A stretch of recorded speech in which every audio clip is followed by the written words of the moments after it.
ಯುಗಾದಿ ಹಬ್ಬಕ್ಕೆ ಹೋಳಿಗೆಗೆ ಭರ್ಜರಿ ಡಿಮ್ಯಾಂಡ್. ಬೆಂಗಳೂರಿನ ಮಲ್ಲೇಶ್ವರಂನ ಹೋಳಿಗೆ ಮನೆಯಲ್ಲಿ ಜನವೋ ಜನ. ಗ್ಯಾಸ್ ಇಲ್ಲದೆ 4 ದಿನ ಬಂದಾಗಿದ್ದ ಹೋಳಿಗೆ ಮನೆಯಲ್ಲೀಗ ಸಿಕ್ಕಾಪಟ್ಟೆ ರಶ್.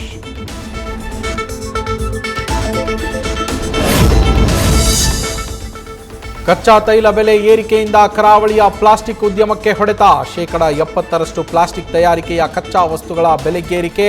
ರಾ ಮೆಟೀರಿಯಲ್ ಅಲಭ್ಯತೆಯಿಂದ ಉದ್ಯಮ ಬಂದಾಗುವ ಆತಂಕ.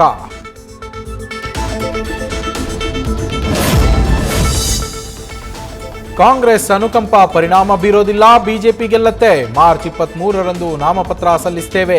ಬಾಗಲಕೋಟೆಗೆ ಬಿಜೆಪಿ ಅಭ್ಯರ್ಥಿ ಘೋಷಣೆ ಬೆನ್ನಲ್ಲೇ ವೀರಣ್ಣ ಚರಂತಿಮಠ ನ್ಯೂಸ್ ಫಸ್ಟ್ಗೆ ಪ್ರತಿಕ್ರಿಯೆ.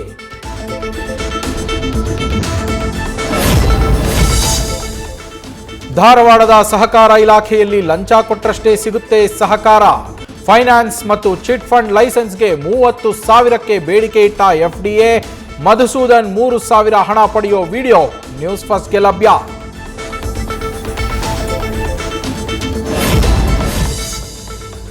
ನಿನ್ನೆ ರಾತ್ರಿ ಅಮಾವಾಸ್ಯೆ ಹಿನ್ನೆಲೆ ವಾಮಾಚಾರ. ಚಿಕ್ಕಮಗಳೂರಿನ ಕಂಚಿನಕೆರೆ ಕಾಲಭೈರವೇಶ್ವರ ದೇಗುಲದ ಎದುರಲ್ಲೇ ವಾಮಾಚಾರ ಮಾಡಿರುವ ಕಿಡಿಗೇಡಿಗಳು. ದೊಡ್ಡ ಕಲ್ಲುಗಳನ್ನಿಟ್ಟು ಅರಿಶಿನ, ಕುಂಕುಮ, ನಿಂಬೆಹಣ್ಣು ಬಳಸಿ ವಾಮಾಚಾರ. ಸ್ಥಳೀಯರಲ್ಲಿ ಆತಂಕ. ನ್ಯೂಸ್ ಫಸ್ಟ್ ನಿರ್ಭೀತಿಯಿಂದ ನಿಮ್ಮ ಪರವಾಗಿ.